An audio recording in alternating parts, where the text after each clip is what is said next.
them golden stones belongs on the side of my own ship.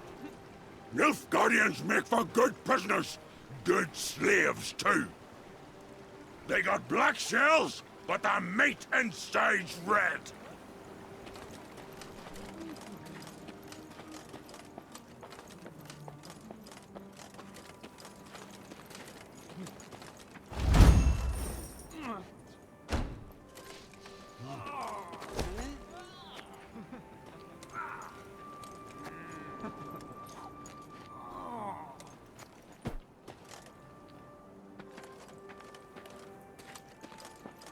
Lots of folk moving about of late. Fair Lyria is our own. One evening, soldiers brought before Meve the elf she had saved from a lynching. It seemed he had been the fiend who had poisoned the water barrels from which several soldiers had drunk, then suffered and died. Yes, I did it. And I regret it not one bit. Seethed the elf. Nilfgaardian, Temerian, some brute from Lyria, you Dwan are all alike. I detest you. All of you, your filth for what you wrought with my brethren. I'm proud. I am that even a few of your kind perished at my hand. Hail Enshay! Meve pursed her lips into a thin white line. Reynard knew the expression. It did not bode well. I should drag you to the capital. Hang you high in the market square. Meve said through gritted teeth. Yet this you would want. Am I right? For your folk to speak of you? For your folk to remember? Well, you shan't have it. You'll hang here, in the middle of nowhere, with but crows to witness it and then pick at your eyes. It was a summary execution. No sentence was read, no last wish observed. The elf's corpse then hung long at the roadside, as none came forth to claim and bury it.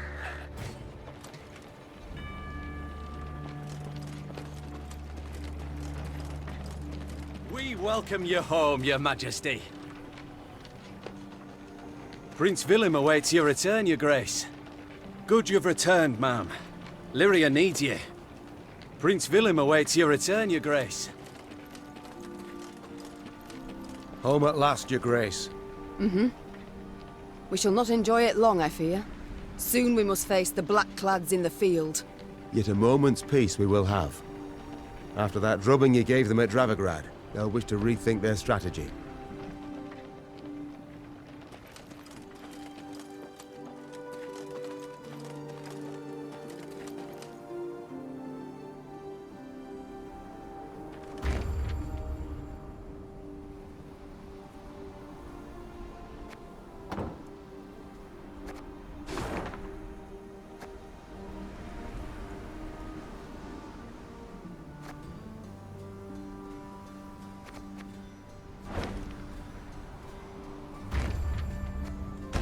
Meve had ridden out of Lyria in early spring, her retinue modest, as none larger was needed for the brief summit of sovereigns. She returned now to her capital, at the head of an army that dragged behind it bandits and Nilfgaardian prisoners in chains. The whole city came out to greet her. Its traders, craftsfolk, priests. Also, her eldest son and heir, Prince Willem. A boy who, it seemed, might never be prepared to rule. Meve and Willem rode side by side past the cheering throngs, their faces frozen in regal smiles. It was not until they reached the castle stables that they found a corner in which to speak freely, candidly. Welcome home, Mother. Content I am to see you, to be sure. And I'm happy to see you. Though I dare say I'd have been much happier to witness you leading an army towards Dravigrad. Willem, I trusted you. Left the realm in your care. Indeed. And I, in turn, did my utmost to choose the best course for... Willem, don't be so damned courtly. There's no one else here. My son. Nilfgaard has invaded our home. We're at war. When rulers don't strive and don't choose, when rulers grab their swords and shields and ride out to defend their subjects. You didn't let me finish. All right. Say what you wanted to, please. I feared I'd be hasty, Mother, and I didn't want to be. When we got word of the invasion, the lords convened at the castle. They demanded I hear them out. They wanted to give me counsel. If I'd rushed into the field to confront the foe, I'd have been half blind to the situation, not known all the options I had at my disposal. A ruler never knows all the options. Yet he must decide and act nonetheless. I need to prepare. I'll see you at the Council of Peers. And indeed she did, when the peers convened in the throne room. Surrounded by animal hides and Zerrikanian tapestries, the lords stood in tense silence, awaiting the queen. When her figure filled the doorway, they fawningly prostrated themselves. We've myriad matters to resolve, so I trust you're well rested. Whatever the case, I've no doubt we shall meet the dawn afore we're done. Firstly, we must ask assistance. Pen a letter to King Demavend. Scribe, take this down. Dear... What? Uncle? Cousin? Blast. Again. I, Meve, by the god's grace, sovereign of Rivia and... Your Grace. Mother. The peers and I, we've come to propose another solution. Yes? Out with it. We wish to acknowledge Nilfgaard's authority, pledge fealty to the Emperor. I beg your pardon. The black-clad hordes outnumber our forces manyfold, and they're far better equipped. We stand not the slightest chance against them in open... You will not lecture me about Nilfgaard's army, my son. All you know of them you garnered from coloured renderings, whereas I faced them at Dravigrad. I faced them and crushed them. But your grace, the losses. For this fleeting victory in which you delight, how many of your subjects had to perish? Bend a knee afore the Emperor, and you shall spare thousands. Nay, never! Understood, Caldwell? Not ever! I'd hoped to persuade you, but it seems I've failed. Nonetheless, the die's been cast. We've signed the accord with Nilfgaard. Our noble lords stand with me. The blood left Meve's face. She had realized her son, who had ever professed to detest politics and shirked his duties as crown prince, had just stabbed her in the back, as had her entire court. What is this? Treason to my eyes! The gallows is what awaits you! Willem rules Lyria now. And should you not acquiesce and approve the accord, I fear only you, milady, shall have the pleasure to meet the hangman.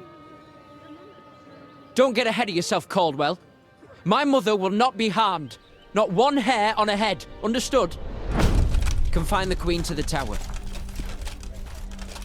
You err deeply, my son.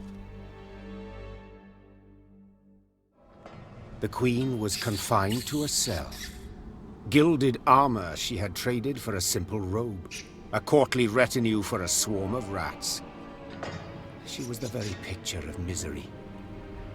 At the window of her cell, gripping the bars, Meve stood powerless, her anger so great she wept and wailed. Her Lyria was free no more.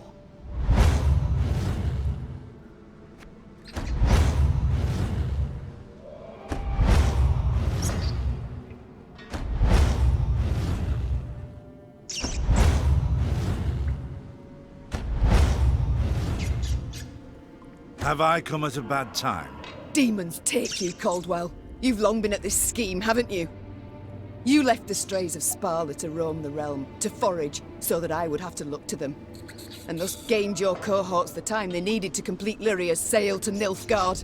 You've seen through it all, that's clear. After the fact, of course, but still. Willem, you turned him. How? The boy's not fit to wear the crown. Hasn't sufficient wit nor valor. I know this. You know this. Just, he knows it not. Willem fancied himself a statesman, which terribly to prove he was one. I made it possible.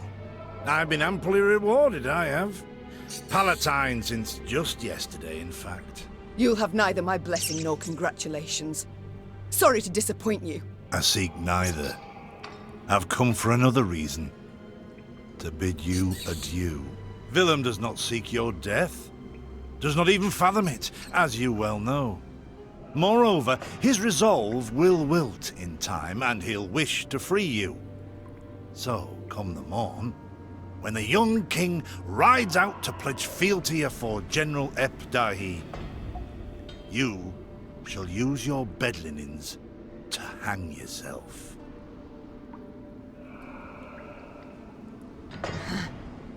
I see.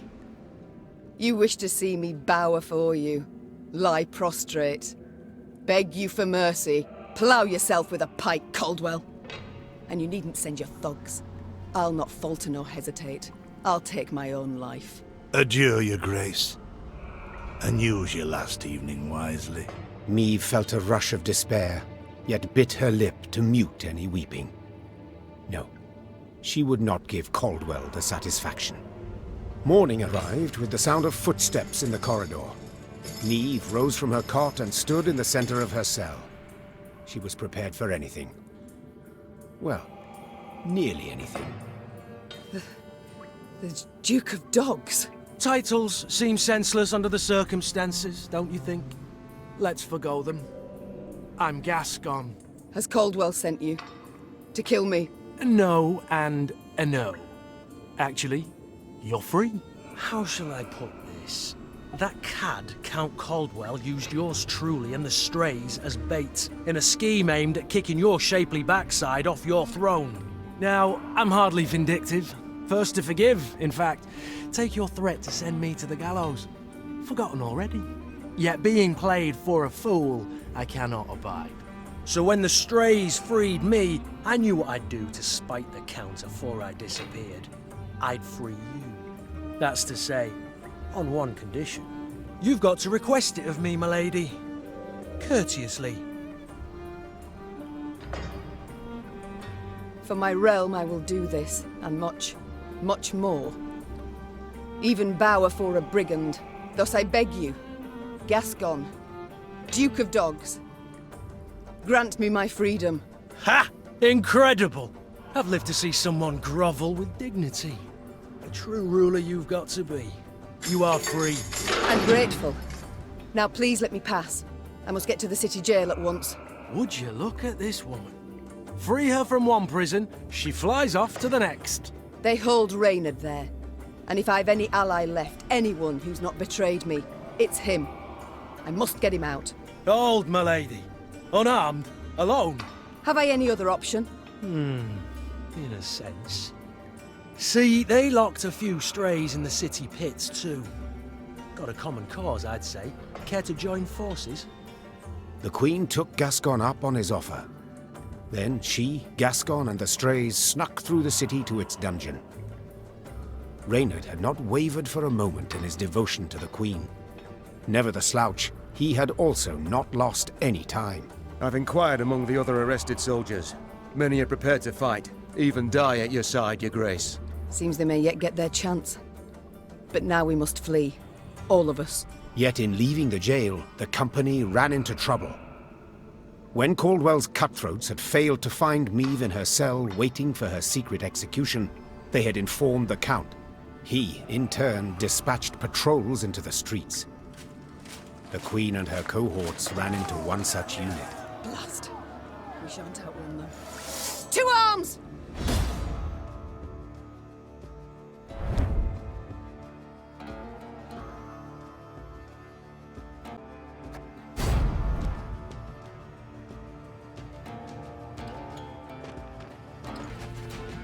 Gascon? Bloody hell, where'd he get to? Your grace, we must make haste. Caldwell's roused the whole city by now.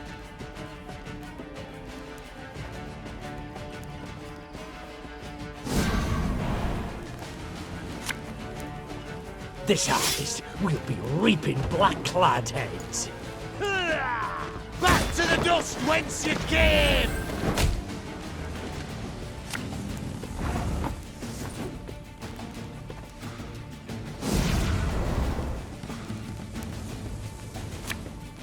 My spirit's willing and how, but these damn boots are killing me. Ha-ha! Lyria!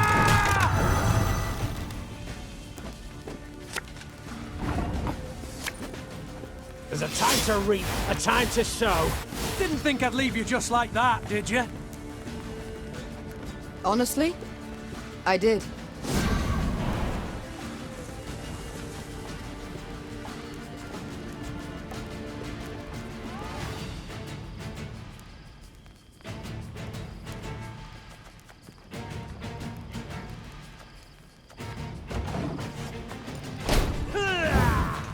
Again and again and again.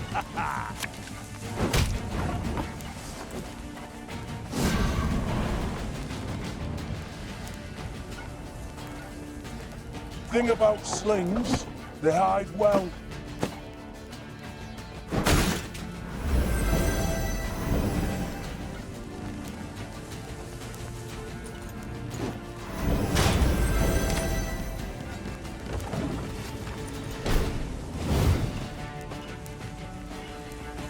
Cursed traitors. As you wish, milady.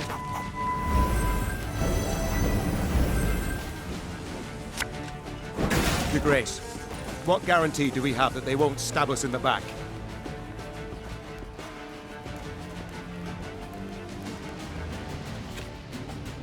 Eh?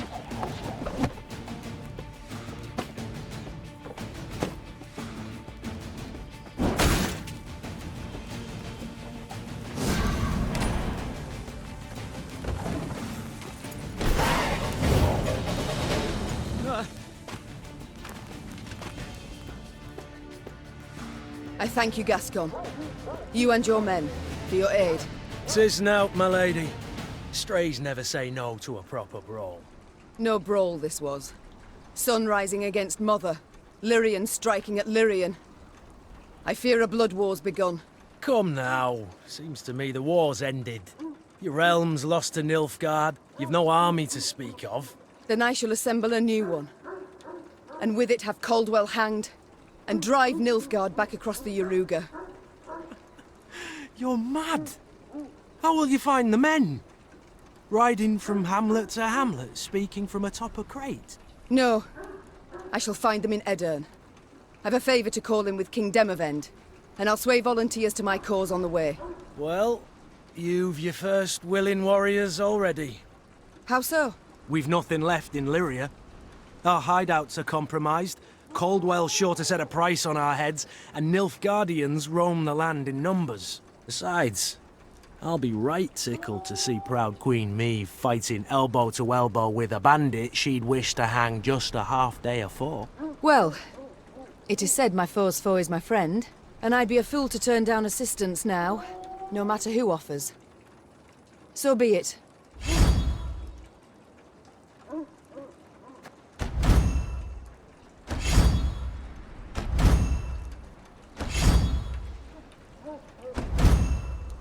Very high-minded of you, my lady.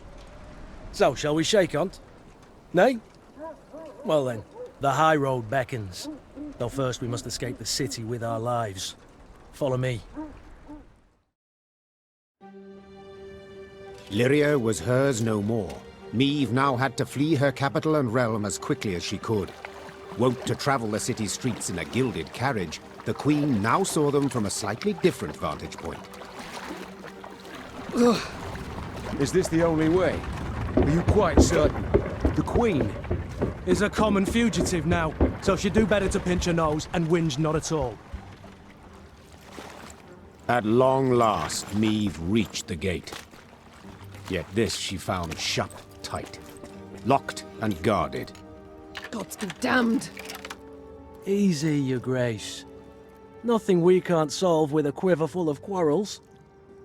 Those are our men. They were, Reynard, were. Gascon's raiders were poised to loose their boats, but were thwarted when the Queen stepped out in front of them. What's she... Your Majesty?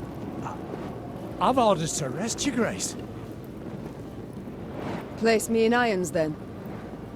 Please understand, I haven't a choice. Fear not. You'll be rewarded by Caldwell in Nilfgaardian Florens. The captain's head dropped. His cheeks burned crimson. Go, your grace. Flee now. but only to return. Remember this, Gascon. I'm no fugitive. I'm a queen, robbed of her rightful crown. And though I may need to venture to the world's end before I return, I shall have it back.